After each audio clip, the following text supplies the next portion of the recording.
আসসালামু আলাইকুম ওয়া রাহমাতুল্লাহ। বাংলাদেশ খেলাফত মজলিসের উদ্যোগে আয়োজিত ভারতের ওয়াকফ আইন সংশোধনী বিল 2025 প্রণয়ন এবং সংসদে পাশ করার প্রতিবাদে ভারতীয় দূতাবাস অভিমুখে গণমিছিল এবং স্মারকলিপি প্রদান উপলক্ষে আয়োজিত আজকের এই গণসমাবেশে উপস্থিত বাংলাদেশ খেলাফত মজলিসের নেতৃবৃন্দ, বাংলাদেশ খেলাফত মজলিসের বিভিন্ন ইউনিট এবং তৃণমূল থেকে সমবেত আমার নেতা কর্মী ভাইয়েরা, সর্বস্তরের তৌহিদি জনতা, দেশপ্রেমিক বাংলাদেশের জনসাধারণ, আমি সর্বপ্রথম আজকে এই সমাবেশকে আমার ব্যক্তিগত পক্ষ থেকে এবং বাংলাদেশ খেলাফত মজলিসের পক্ষ থেকে অভিনন্দন জ্ঞাপন করছি, শুকরিয়া জানাচ্ছি যে অত্যন্ত সময়োপযোগী একটি কর্মসূচিতে আপনারা আজকে এখানে সমবেত হয়েছেন। সংগ্রামী জনতা, আমরা জানি সারা পৃথিবী জুড়ে আজকে দুটি জনপদ বিশ্ব গণমাধ্যম এবং সারা দুনিয়ার মুসলমানদের কাছে বিশেষভাবে আলোচিত। তার প্রথমটি হল ফিলিস্তিনের গাজা উপত্যকা, যেখানে বর্বর জায়নবাদী ইসরায়েলের গণহত্যা চলছে মানবতার ভয়াল বিপর্যয়। সেই গাজাবাসীর পক্ষে আজকে সারা দুনিয়ার মুসলিম উম্মাহ এবং শান্তিকামী সারা দুনিয়ার মানুষ আজকে রাজপথে নেমে এসেছে এবং গাজার মজলুম মানবতার প্রতি তারা সংহতি প্রকাশ করেছে।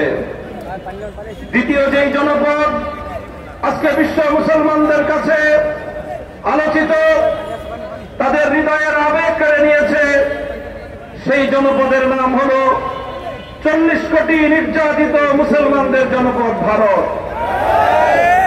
সেই ভারতে আজ হিন্দুত্ববাদী উগ্র সাম্প্রদায়িক গোষ্ঠী গুজরাটের কসাইখ্যাত নরেন্দ্র মোদী বাহিনী, বিজেপি সরকার ভারত শাসনের নামে বছরের পর বছর ধরে মুসলমানদেরকে নিধন করে চলছে।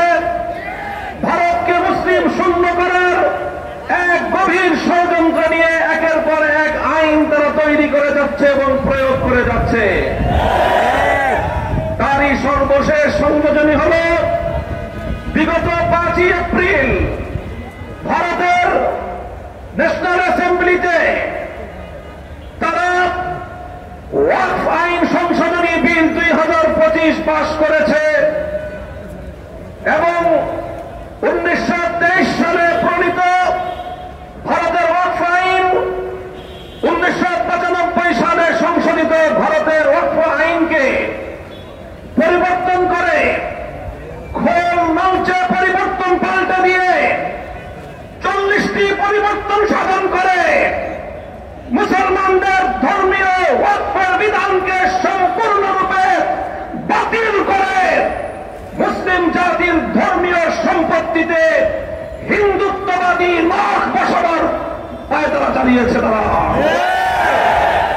ভারতের প্রায় 6 লক্ষ একর ভূমিতে প্রতিষ্ঠিত শত শত বছর পূর্ব থেকে প্রচলিত আল্লাহর জন্য ওয়াকফকৃত মুসলমানদের ধর্মীয় স্থাপনা, মসজিদ, মাদ্রাসা, ঈদগাহ, কবরস্থান সহ অন্যান্য একান্ত ধর্মীয় কাজে আল্লাহর নামে ওয়াকফকৃত মুসলমানদের পূর্বপুরুষদের পক্ষ থেকে তাদের ব্যক্তিগত সম্পত্তি, যেই সম্পত্তি তারা ইসলাম এবং মুসলমানদের স্বার্থে উইল করেছে, ওয়াকফ করেছে, সেই সম্পত্তির দিকে আজকে হিন্দুত্ববাদী মোদী সরকারের মেলুক দৃষ্টি পড়েছে।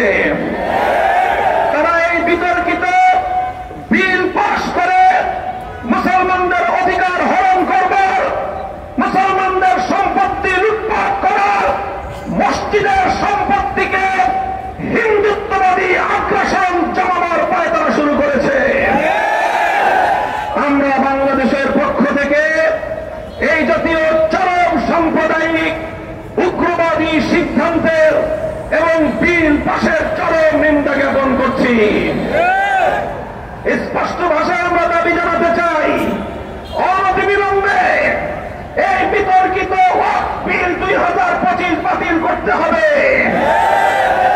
সেই সঙ্গে আমরা বলতে চাই, সারা দুনিয়ার মুসলমানেরা যেভাবে গাজাবাসীর পক্ষে মাঠে নেমে এসেছে, আমি বিশ্ব মুসলমানদের প্রতি এবং সারা দুনিয়ার শান্তিকামী মানবতার প্রতি আহ্বান জানাতে চাই, একইভাবে আপনারা ভারতের মুসলমানদের অধিকার আদায়ের জন্য ভারতের 40 কোটি মুসলমানদের প্রতি সংহতি প্রকাশ করার জন্য বিশ্ব মানবতার রাজপথে নেমে আসা দরকার।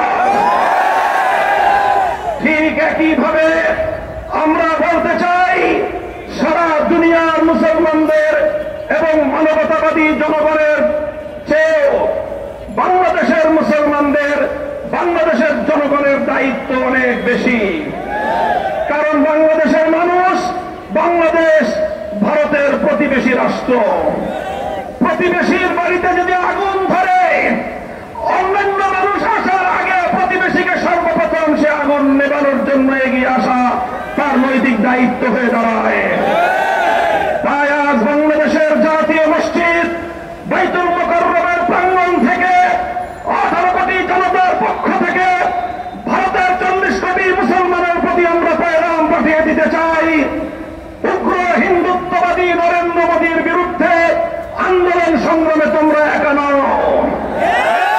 ভারতের মুসলমান সমাজ, বাংলার মুসলমানরা তোমাদের সঙ্গে আছে।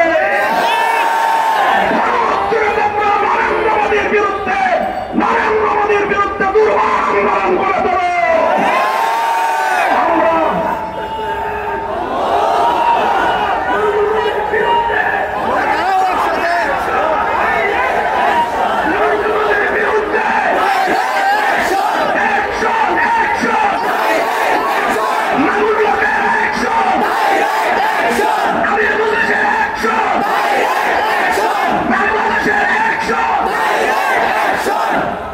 আমি বলতে চাই, ভারতের মুসলমানরা যে কোনো কর্মসূচি ঘোষণা করবে, বাংলাদেশের মুসলমানরা তাদের পাশে থাকবে ইনশাআল্লাহ। প্রয়োজনে বাংলাদেশের সীমান্তবর্তী অঞ্চলগুলোতে ভারতের মুসলমানরা যদি নরেন্দ্র মোদীর বিরুদ্ধে কোনো কার্যক্রম গ্রহণ করে, বাংলাদেশের মুসলমানরা সীমান্তবর্তী এলাকাগুলোতে ভারত বিরোধী প্রতিবাদী কর্মসূচি পালন করবে ইনশাআল্লাহ। যদি প্রয়োজন মনে করি, আর এরপরও যদি ভারতের মুসলমানদের নিধন বন্ধ না করা হয়, ভারতীয় মুসলমানদের স্বার্থের উপর একের পর এক আঘাত হানার সাম্প্রদায়িক এই কালাবিধি যদি ভারত সরকার পরিহার না করে, বাংলাদেশের মুসলমানরা ভারতের বিরুদ্ধে গোটা উপমহাদেশ ব্যাপী ঐক্যবদ্ধ সংগ্রামের ডাক দেবে ইনশাআল্লাহ।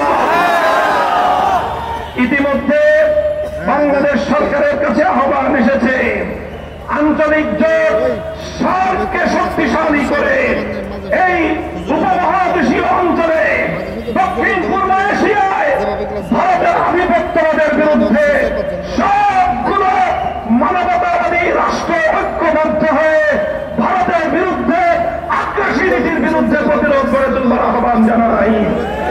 আমি বাংলাদেশ সরকারের প্রধান উপদেষ্টা জনাব প্রফেসর ডক্টর ইউনূসকে আহ্বান করি, আপনি উদ্যোগ গ্রহণ করুন। পাকিস্তান, নেপাল, ভুটান, শ্রীলঙ্কা